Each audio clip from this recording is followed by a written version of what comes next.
अब कछु नाथ न चाहिए मोरे, दीन दयाल अनुग्रह तोरे।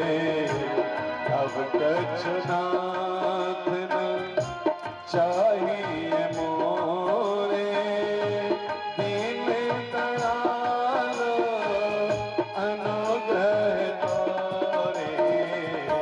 श्री राम जय राम, जय जय राम। श्री राम जय राम, जय जय राम। श्री राम जय राम, जय जय राम।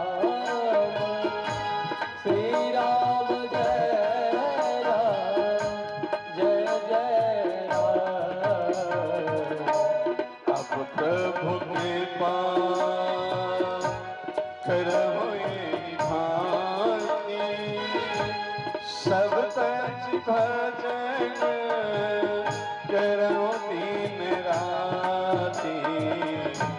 श्री राम जय राम, जय जय राम। श्री राम जय राम, जय जय राम। श्री राम जय। अब प्रभु कृपा करहु एहि भांति, सब तज भजन करहु दिन राति। सब तज हरि भज ही आत्म कल्याण का फार्मूला है। आत्म कल्याण का मतलब समझ गए ना? अब जरा ये बताइए कि आत्म कल्याण के लिए कितने लोग प्रतिदिन कुछ न कुछ प्रयास करते हैं? कुछ करते हैं जी? कितने लोग करते हैं? हाथ उठा के बताइए। अच्छा, सभी लोग करते हैं। तो एक जोरदार ताली बजाइए अपने लिए, बहुत अच्छे। क्या करते हैं? भगवान का भजन। बहुत अच्छा। कितना देर करते हैं? हाँ, करते हैं, यहाँ तक तो ठीक है। कितना करते हैं? कितना मिनट हुआ? 10 मिनट। वो 10 मिनट भी नियमित महीना में 30 दिन किनका होता है जो बिना नागा किए एक भी दिन नहीं छूटेगा? ऐसे कितने लोग हैं? अब हाथ उठाइए ईमानदारी से, झूठ नहीं, भगवान के दरबार में इस संकल्प के साथ जिनका भजन हो कि भजन नहीं तो भोजन नहीं।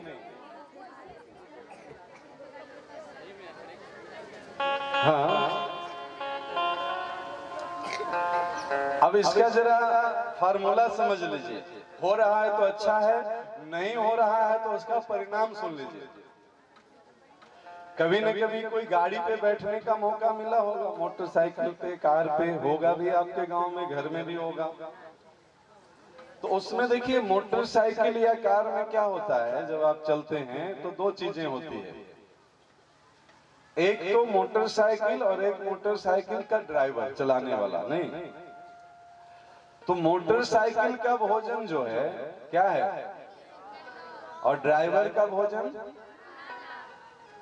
तो मोटरसाइकिल का जो भोजन है वही भोजन ड्राइवर को खिला दीजिए तो क्या होगा? अच्छा, चलिए उल्टा कर लीजिए, जो ड्राइवर का भोजन है वो मोटरसाइकिल के टंकी में डाल दीजिए, नहीं चलेगा।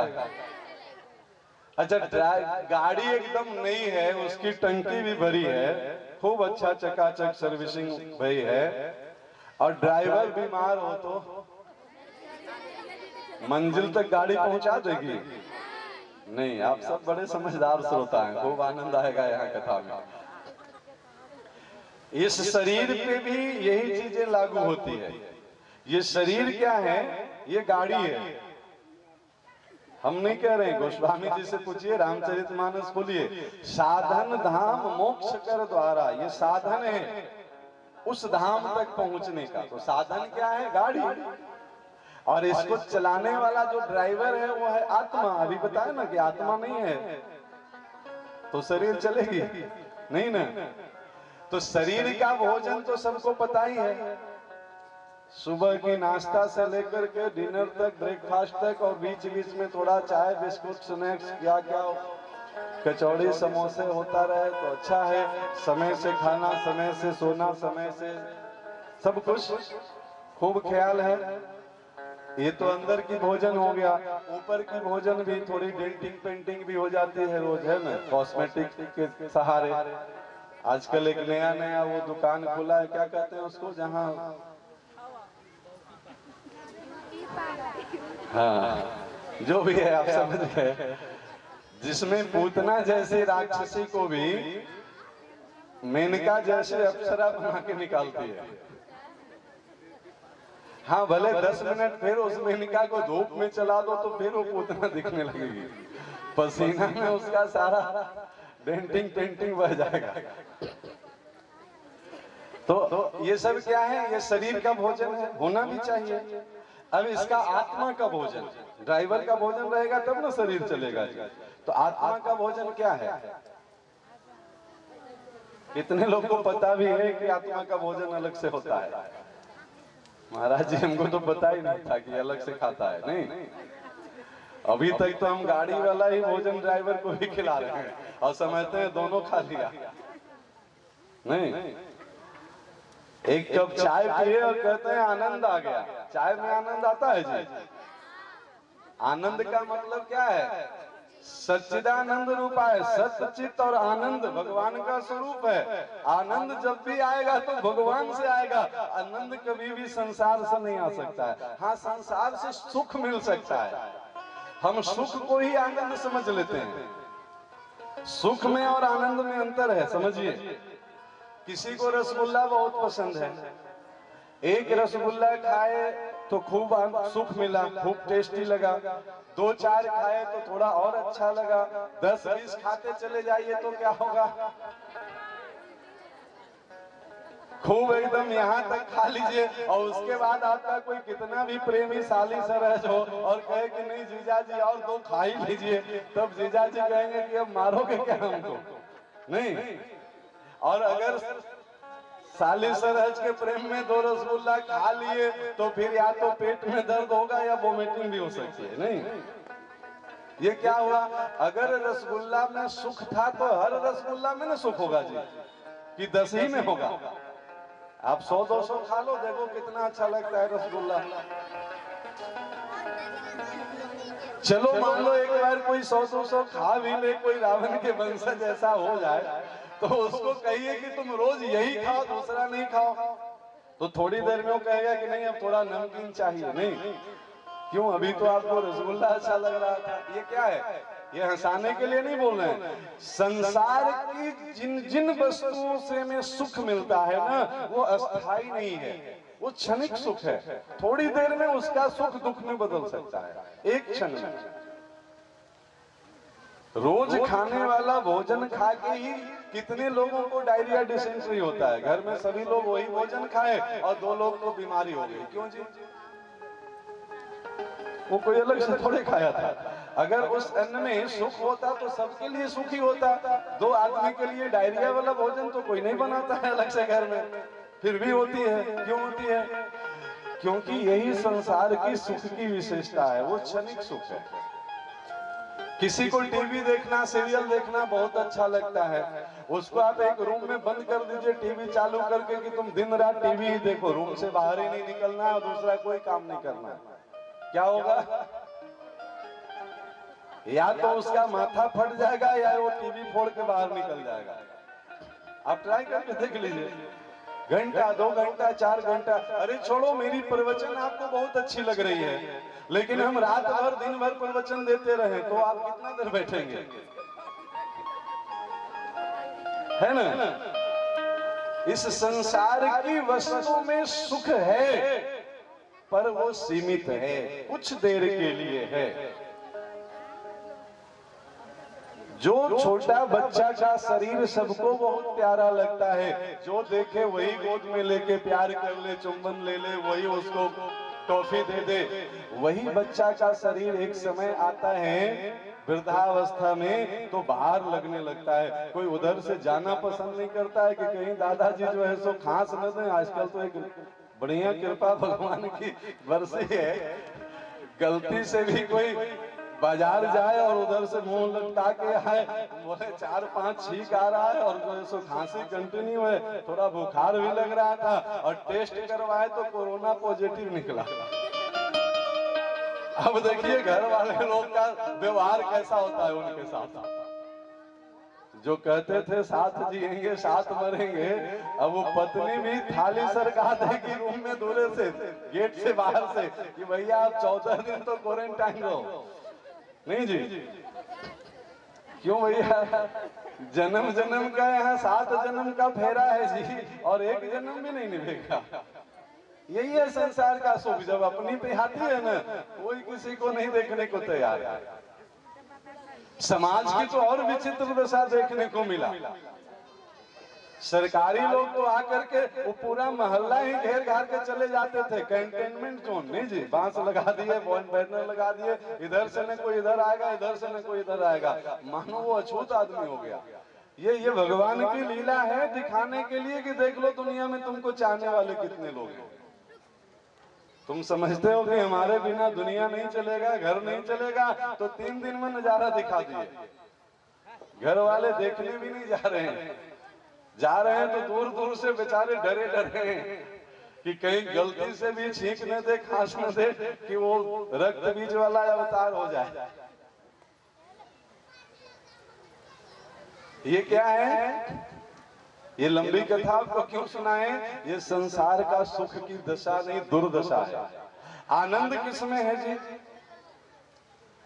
आप भारत के ऋषियों का जीवन देखें, संतों का जीवन देखें, सुविधा के दृष्टिकोण से देखेंगे तो कुछ नहीं है उनके पास। हिमालय में रहते हैं, गिरिकनिक कंदराओं में, वन उपातिकाओं में, कुछ कंदमूल फल खा लेते हैं, कुछ झरने के जल पी लेते हैं, पर भजन का प्रभाव उनके चेहरे का ओज तेज वर्चस्व। अरे अपनी कल्याण की तो चले क्या, वो जिसका कल्याण का संकल्प कर ले उसका कल्याण हो जाए। ये सामर्थ होता है अध्यात्म के प्यारे। अरे राजा दशरथ चौथे पंथ तक जो है सो निसंतान थे जी, और एक बार गुरु वशिष्ठ के चरणों में जाके प्रार्थना किए, और वशिष्ठ जी एक बार कह दिए धर्म धीर होई है सुतचारी। बोले बेटा तुम चौथे पन में आए हो ना, तो चारों पन का कमी एक बार में दूर कर देंगे, 4 संतान। आप कल्पना कीजिए, दशरथ जी के भाग्य से अगर संतान हो भी जाता ना तो कोई साधारण जीवात्मा होता, पर गुरु के प्रसाद से जो संतान आया वो कोई साधारण जीवात्मा नहीं था, वो तो स्वयं परमात्मा आ गए उनके जीवन में। ये सामर्थ्य होता है अध्यात्म की, इसे आनंद कहते हैं। आनंद स्वरूप परमात्मा को दशरथ जी की गोद में दे दिए गुरु जी, लो भगवान देंगे। माल मुलुक हरि देते हैं, हरिजन हरि ही दे। भगवान बहुत प्रसन्न हो जाएंगे ना तो संसार की कुछ टॉफी दे देंगे। टॉफी मतलब धन संपत्ति, बंगला, गाड़ी, बेटा नाती, ये क्या है? सांसारिक चीजें हैं। तो भगवान के यहाँ मुक्ति भी बड़ी सस्ते में मिलती है। मुक्ति तो भगवान राक्षसों को भी दे देते हैं। भगवान के यहाँ जो सबसे कीमती चीज है ना वो है भक्ति, वो नहीं देते हैं भगवान, वो एकदम छुपा के रखेंगे। वो बिरले जनों को, कोई जो भगवान के परम प्रिय, आपको कथा सुनाएंगे ध्रुव प्रहलाद जैसे, कोई बालक भगवान के हृदय में बस जाता है, फिर उसे अपनी भक्ति प्रदान करते हैं। तो भगवान का स्वरूप कैसा आपको दिखा? सत्य स्वरूप, चैतन्य। चैतन्य मतलब हम जागृत रहें आत्म कल्याण के प्रति, और आत्मा का भोजन, परमात्मा का कथा, परमात्मा का नाम, परमात्मा का कीर्तन, परमात्मा का सुमिरन स्मरण, यही आत्मा का भोजन है। और ये कम से कम 24 घंटे में 1 घंटा होना चाहिए। 10-5 मिनट से आत्मा रिचार्ज नहीं होगा। आप किसी मोबाइल को 2 मिनट के लिए लगा दो चार्ज में, तो चार्ज हो जाएगा जी। संसार की वस्तुएं भी इतनी सस्ती नहीं मिलती है। ये क्या है, जो आप गुरु मंत्र का जप करते हैं, भगवान नाम का कीर्तन करते हैं, भगवान की वाणी सुनते हैं कथा के माध्यम से, ये क्या है, ये रिचार्ज हो रहा है, आपकी आत्मा सीधे परमात्मा से भी कनेक्ट है और आपकी आत्मा मजबूत हो रही है। अब वो 5 मिनट 10 मिनट फॉर्मेलिटी निभाने से नहीं होगी, कम से कम, ऐसे तो 3 घंटे का नियम है, पर कम से कम 1 घंटा होना चाहिए 24 घंटे में। महाराज जी इतना समय कहाँ मिलता है ना जी, 1 घंटा समय मिलेगा रोज भजन के लिए? नहीं ना मिलता है। कितनी अच्छी बात है ना, ये समय दिया है किसने? और समझदार लोग जो समय दिया है उसी के काम के लिए कहते हैं कि समय नहीं है ना। जिसने ईमानदारी से 24 घंटा सबको दिया, कोई भेदभाव नहीं किया, अमीर है तो इसको ज्यादा, ये गरीब है तो इसको थोड़ा कम दे दें, ये ब्राह्मण है तो इसको ज्यादा दे दें, ये क्षत्रिय है तो इसको थोड़ा कम दे दें, ऐसा किए क्या? कोई भेदभाव नहीं, 24 घंटा सबको बराबर दिए और सब कम वक्त हो गए। कम वक्त मतलब, वक्त मतलब समय, सबके पास समय कम है। किसके लिए? जो समय देने वाला है उसी के लिए। पर ये हंसने की बात नहीं है, ये डरने की बात है। उस दिन से डरना चाहिए, कभी भगवान के मन में भी ये बात आ जाए कि चलो अब आज से तुम्हारे लिए भी मेरे पास समय नहीं है, तब क्या होगा? क्यों जी, भगवान कभी किसी को कह दे, अरे किसी को नहीं, रोज कितनों को कह देते हैं, नहीं लोग कहते हैं ना कि अब इसका समय पूरा हो गया, फिर क्या होता है, राम नाम सत्य है, गोपाल नाम सत्य है। समय देने वाले से अगर रोज झूठ बोलिएगा तो उनको पता नहीं है कि समय है कि नहीं है, वो नहीं कहेंगे कि मेरा ही दिया हुआ और हम ही से झूठ बोलता है। घर का मालिक आपको लाख रुपया कमा करके दे और फिर उसमें से 5,000 मांगे और कहे कि पैसा कहाँ है, को पैसा जी, तो मालिक अगले बार देगा कमा करके, फिर उधरे बैंक में जमा करेगा। तो उसी तरह से जिस परमात्मा ने हमें इतना 24 घंटा उदारता पूर्वक दिया है, क्या 24 घंटा में 1 घंटा भी हम नहीं दे सकते हैं? और नहीं देंगे तो फिर किसी न किसी दिन परमात्मा भी कह देते हैं कि बेटा जा, तेरा भी समय था, कर ले काम। लोग कहते हैं महाराज मरने का फुर्सत नहीं। अच्छा, मरने के लिए फुर्सत चाहिए? जहां रहोगे, जिस हाल में रहोगे वहीं से उठा के ले जाएगा जी। मरने का फुर्सत चाहिए? वो तो आईसीयू में भी ऑक्सीजन लगल रहेगा वहीं से।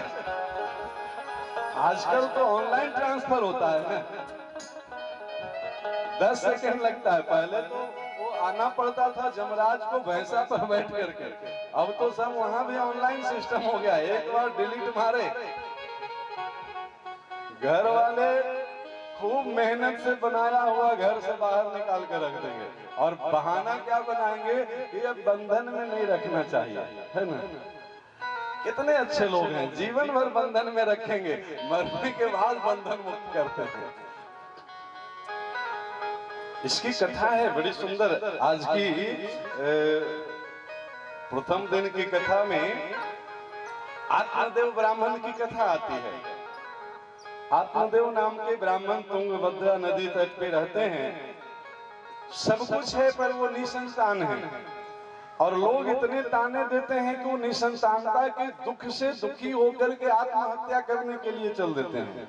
बीच में भगवान वृद्ध ब्राह्मण के रूप में आ जाते हैं, समझाने का प्रयास करते हैं, नहीं समझते हैं आत्मदेव जी, तो उनको एक फल देते हैं कि ले जा अपनी पत्नी को खिलाना, इससे तुम्हें संतान हो जाएगा। वो फल ले जाके देते हैं तो पत्नी का नाम धुंधली, नाम सुने होंगे आप लोग। धुंधली का मतलब क्या? जिसको कुछ भी स्पष्ट दिखाई न दे, या ऐसे कहें कि जिसको किसी की बात पे विश्वास न हो। धुंधला धुंधला दिखना, अविश्वास, हर बात में शक करने की आदत। अब वो फल ली है हाथ में और सोच रही है कि हम ये फल खाएंगे और गर्भवती हो जाएंगे, 9 महीने तक गर्भ का दुख भोगना पड़ेगा और कई बार तो सुनते हैं कि प्रसव के समय ही चकाचक हो जाता है, कहीं मेरे साथ भी हो जाए तो लो। पंडित जी संतान न होने से दुखी और पंडितानी संतान हो जाए उसका दुख सोच सोच के पहले से दुखी। और जैसे विचार होता है ना वैसी परिस्थितियां बनती है। लाइट जला दो। धुंधली सोच ही रही है कि उसकी एक बहन आ जाती है, बोली बहन तुम किस सोच में पड़ी हो, सारी बात बताती है। वो अलग दुखी, उसके पास पहले से 5-5 संतान थे, छठी बार गर्भवती थी और खाने को कुछ नहीं था घर में, इतनी गरीबी। दोनों बहन मिलकर के षड्यंत्र रखती है, बोले अपनी पंडित जी को बेवकूफ बनाना है। क्या बेवकूफ बनाना है? तो दोनों बहन चलो मायके, 9 महीना वहां रहना, इस बार जो मेरा संतान होगा हम तुमको दे देंगे, इसे पंडित जी को ला कर दे देना कि यही मेरा संतान हुआ है, तुम्हें गर्भ का झंझट नहीं झेलना पड़ेगा, संतान मुफ्त में मिल जाएगा, इसके बदले में तुम कुछ धन दे देना हमको तो हमारे बच्चों को कुछ खाने को मिल जाएगा। क्या बात है। 9 महीने बाद आकर के धुंधली अपना संतान देती है, बहन वाली संतान। पंडित जी तो बेचारे बड़े खुश हो गए कि चलो बुढ़ापे का बेटा बड़ा प्रिय होता है। पंडित जी बोले चलो इसका नामकरण संस्कार करें, नाम रखें ना, तो क्या नाम रखेंगे? तो मेरा नाम आत्मदेव है तो इसका नाम परमात्मा देव रखेंगे, मिलता जुलता नाम। अब वो धुंधली कहाँ मानने वाली थी, बोली 9 महीने तक गर्भ का कष्ट हम झेले, प्रसव की पीड़ा हम झेले और नाम आपके नाम पर क्यों चलेगा, नाम मेरे नाम से चलेगा। पंडित जी बोले तो क्या चाहती हो? बोले मेरा नाम धुंधली है इसलिए इसका नाम धुंधकारी रखेंगे।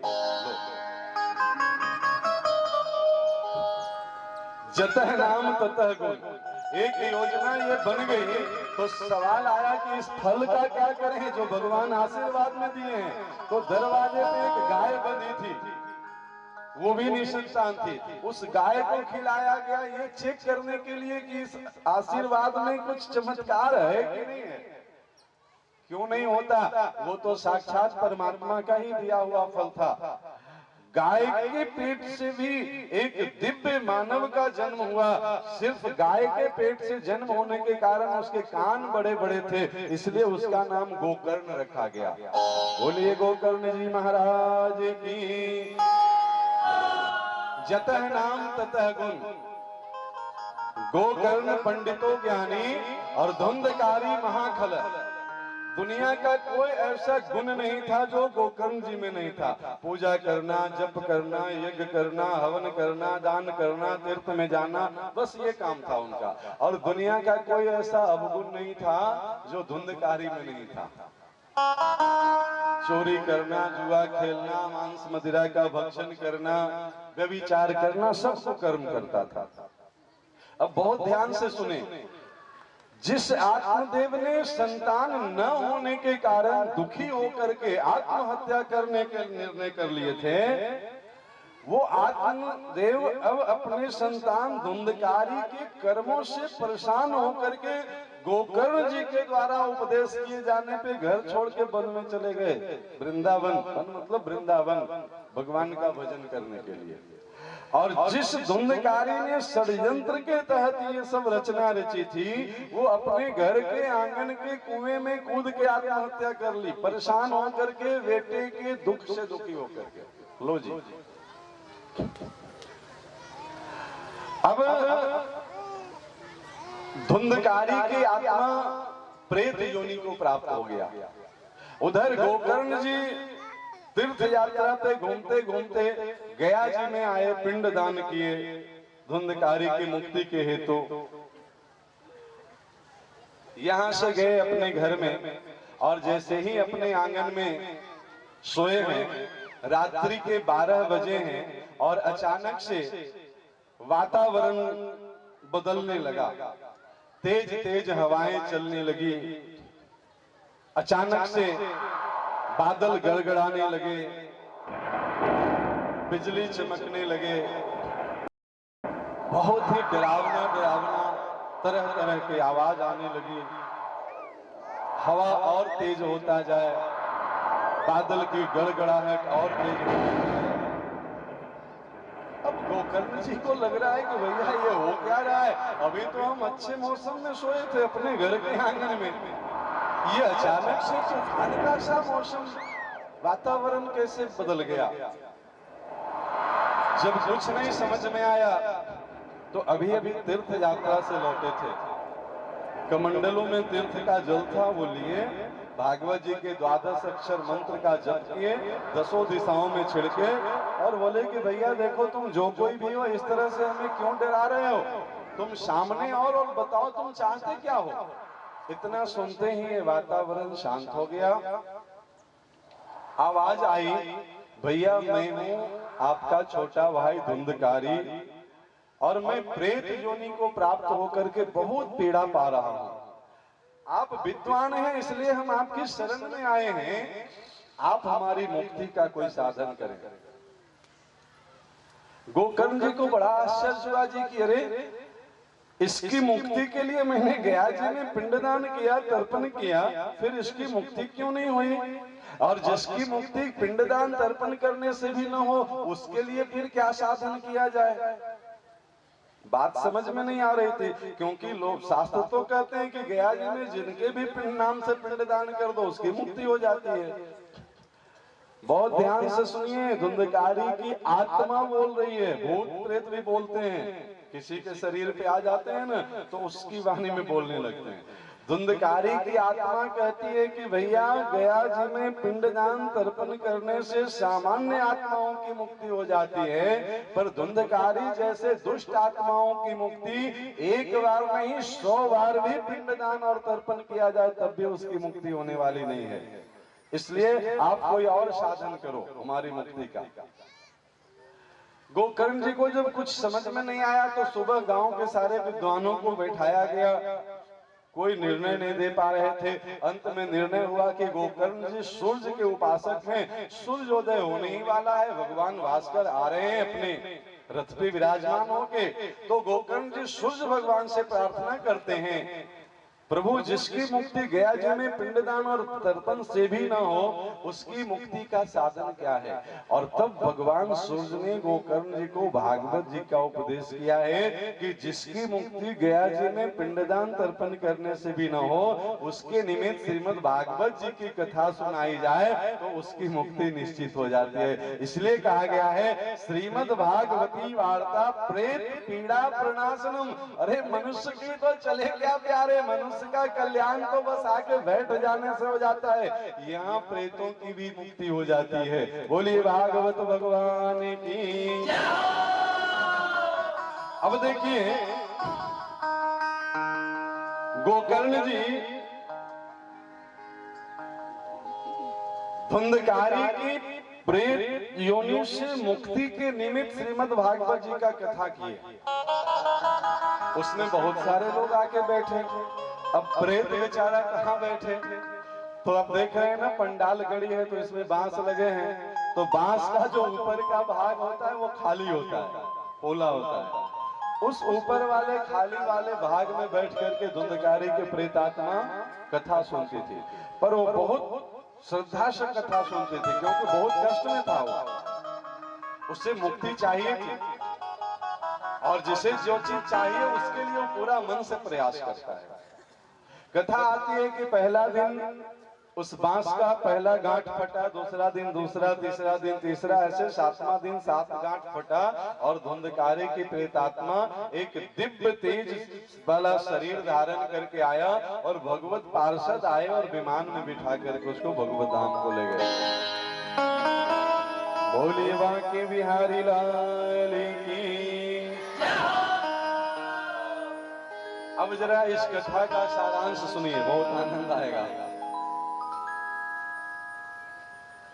दुनिया के चाहे कोई भी कर्म कर लें, कोई भी कर्म मतलब आप बड़े से बड़े यज्ञ कर लें, बड़ा से बड़ा दान कर लें, बड़े से बड़े अनुष्ठान कर लें, सब अच्छा है, देवता प्रसन्न होंगे तो कुछ न कुछ दे ही देंगे, पर मुक्ति जब भी होगी तो भागवत जी के माध्यम से होगी। भागवत मतलब भक्ति, इस पे आगे चर्चा करेंगे। इस कथा का सारांश क्या है? गोकर्ण जैसे विद्वान के द्वारा गया जी जैसे विष्णुपद तीर्थ में पिंडदान तर्पण किया गया, फिर भी मुक्ति नहीं हुई। उसकी मुक्ति किससे हुई? भागवत जी की कथा सुनने से। तो ये भागवत जी की कथा सबको सुनना चाहिए कि नहीं सुनना चाहिए? अब सुनने का दो विधि है, एक तो पंडाल में बैठ करके और दूसरा बांस पे बैठ करके, जैसे उसकी आत्मा सुन रहा था। नहीं तो कैसे सुनना चाहिए जी? पंडाल में बैठ करके दरी पर कि बांस में बैठ करके? देखो सुनना तो पड़ेगा पक्का, बिना सुने मुक्ति मिलेगी नहीं। अब ये कथा थोड़ा व्यवहारिक दर्शन में देखिए। जो लोग पंडाल में बैठ के कथा सुन लेंगे 7 दिन, वो तो भाग्यशाली हैं। लेकिन जो नहीं सुन पाए, आलस में, प्रमाद में, कंजूसी में, जैसे भी, जब शरीर शांत हो जाता है तो अंतिम यात्रा किस पे निकलती है? वो रथ किस चीज का बनता है जी? बांस का बनता है ना। और रास्ते भर लोग उसको क्या सुनाते जाते हैं?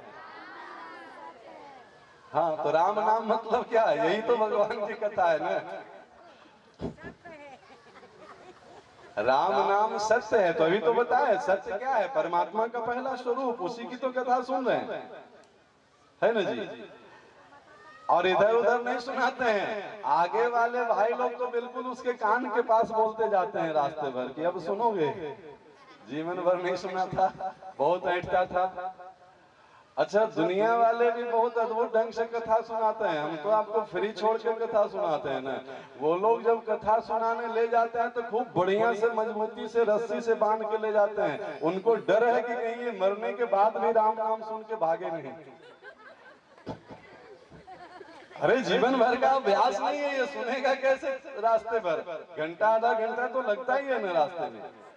तो जिसको जीवन भर अभ्यास नहीं रहता है ना, उसको नहीं श्रवण किए में मन लगता है। बार बार मुनि जतन कराहे, अंत राम मुख आवत नाही।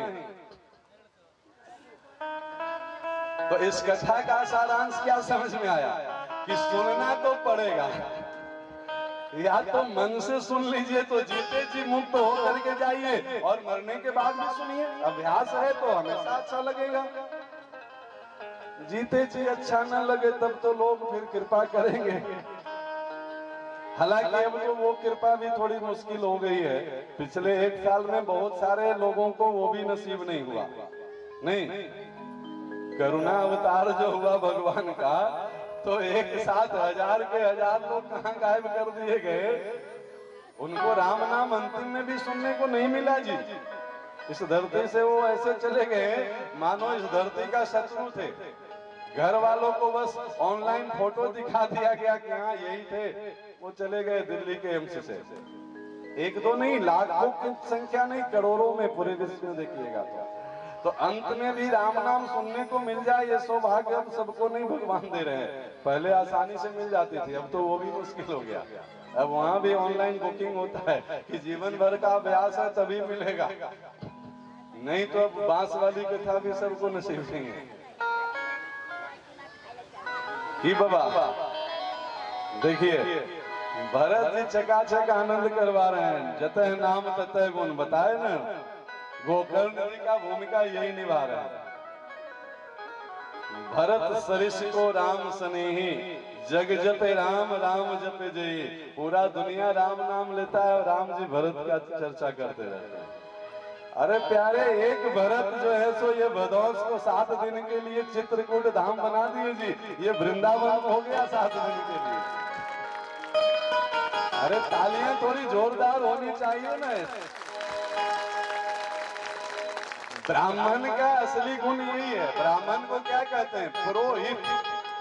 पुरोहित का मतलब क्या होता है? पर मतलब ऊपर, पूर्व उसको कहते हैं पुरोहित।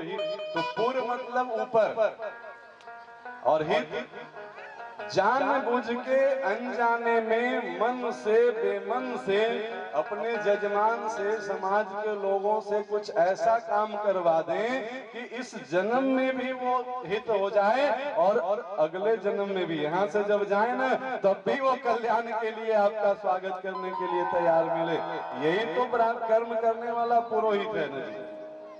तो निश्चित रूपे ना भगवान ने आपको इतना शानदार मौका दिया, निमित्त भरत भैया बन गए, क्या बात है। तो भरत जी का तो काम ही यही है। नहीं, अयोध्या में रह करके भी उनका ध्यान राज्य में नहीं था जी। राज्य तो उन्होंने भगवान के चरण पादुका को समर्पित कर दिया था।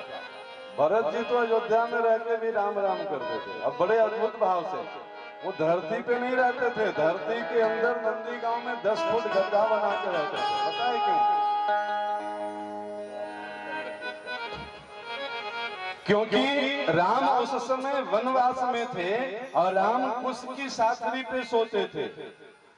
तो जिस राजा की चरण पादुका रखी है सिंहासन पे, वो राजा अगर हमारे जमीन में सो रहे हैं तो हम उनकी प्रजा हैं, जमीन में उनकी बराबरी कैसे सो सकते हैं। इसलिए प्रजा का धर्म है, उनसे 10 फीट नीचे गड्ढा बना करके वो कुटिया बनाए थे।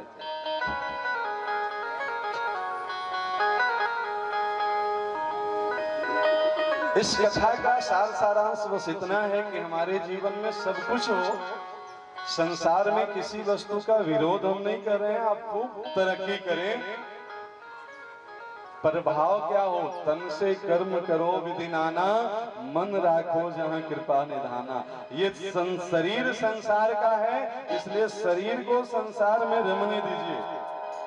मन जो है ये आत्मा की विभूति है, हम नहीं कह रहे। गीता जी में भगवान स्वयं कहे हैं, उनको जब सभी विभूतियों का दर्शन अर्जुन को करा रहे हैं कि वृक्षों में पीपल मैं हूँ, हाथियों में इरावत मैं हूँ, घोड़ों में उच्च श्रवा मैं हूँ, तो उसी में एक लाइन कहते हैं, इंद्रियाणाम मनश्चास्मि, इंद्रियों में मन मैं हूँ। तो ये मन परमात्मा की विभूति है। तो मन, शरीर संसार को दे दीजिए, मन तो मनमोहन को ही दे दीजिए, इसको तो वही संभालेगा प्यारे, क्योंकि मन मनमोहन का ही है।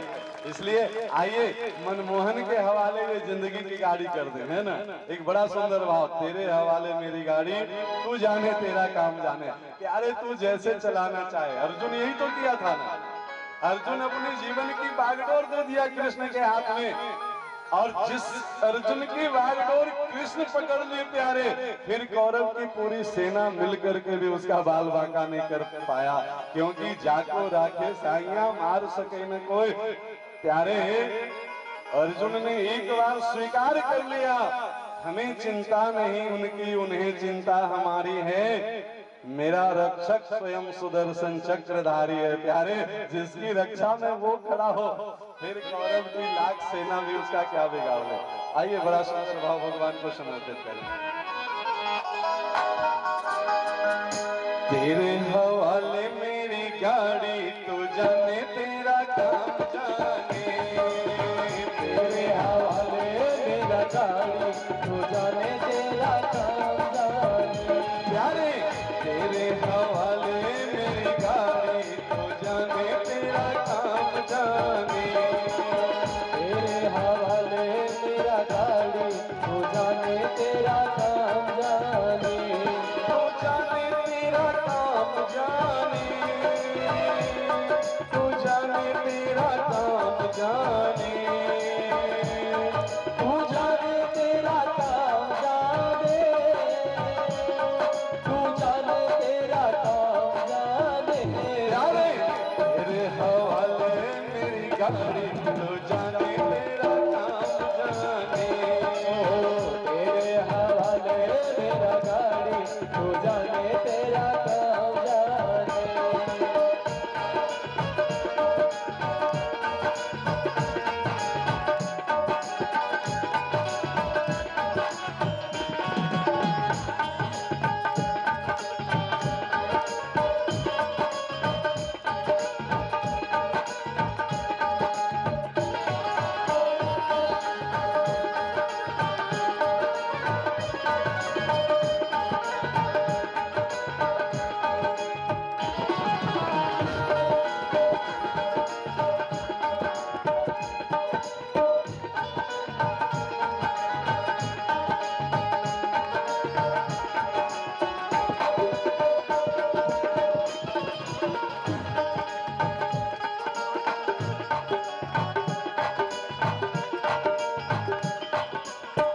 एक भरोसा एक ही आशा, एक भरोसा एक ही आशा, एक भरोसा एक ही आशा, एक भरोसा एक ही आशा, चरणों में श्याम यही अरदासा, चरणों में श्याम यही अरदासा, रख लेना लाज हमारी, रख लेना लाज हमारी, तो जाने तेरा काम जाने, रख लेना लाज हमारी, तो जाने तेरा काम जाने, तो जाने तेरा काम जाने, तो जाने तेरा काम जाने, तो जाने तेरा काम जाने,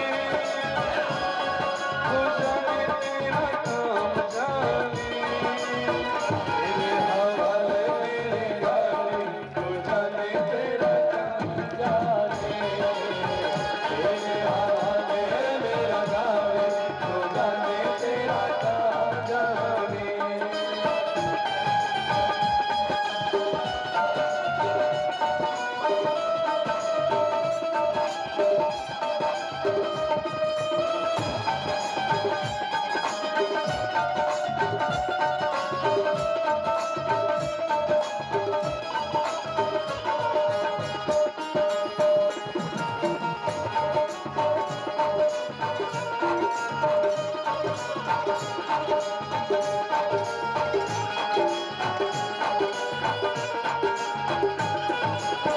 सौंप दिया सब भार तुम्हीं पे, सौंप दिया सब भार तुम्हीं को, सौंप दिया सब भार तुम्हीं पे, सौंप दिया सब भार तुम्हीं पे, जीत तुम्हीं पे हार तुम्हीं पे, जीत तुम्हीं पे हार तुम्हीं पे, अब तो है आस हमारी, अब तो है आस हमारी, तो जाने तेरा काम जाने, अब तो है आस हमारी, तो जाने तेरा काम जाने, प्यारे तेरे हवाले मेरी गाड़ी, तो जाने तेरा काम जाने, तेरे हवाले मेरा गाड़ी, तो जाने तेरा काम जाने।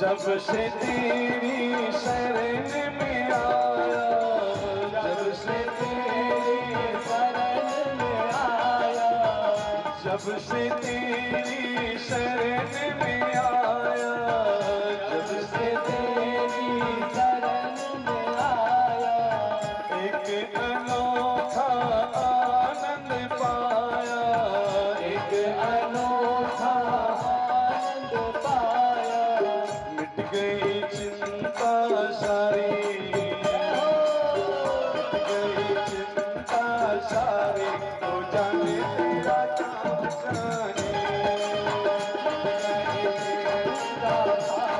तो जाने तेरा काम जाने, प्यारे तेरे हवाले मेरी गाड़ी, तो जाने तेरा काम जाने, तेरे हवाले मेरा गाड़ी, तो जाने तेरा काम जाने,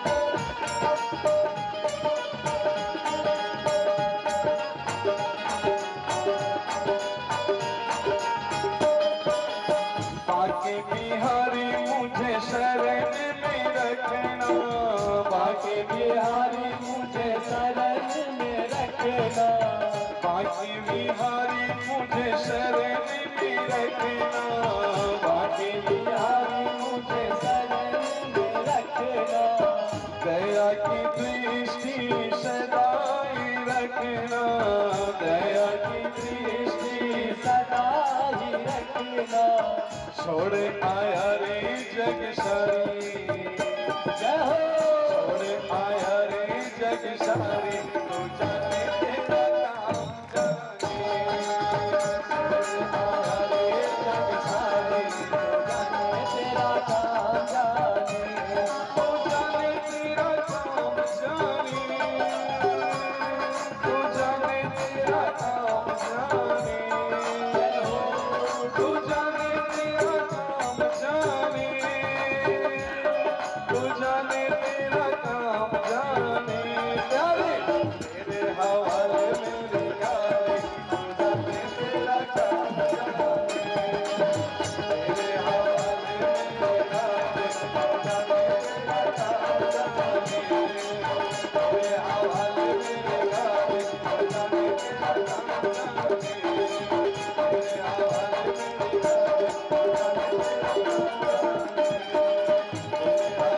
मेरी गाड़ी, तू जाने तेरा काम जाने, तेरे हवाले मेरी गाड़ी, तू जाने तेरा काम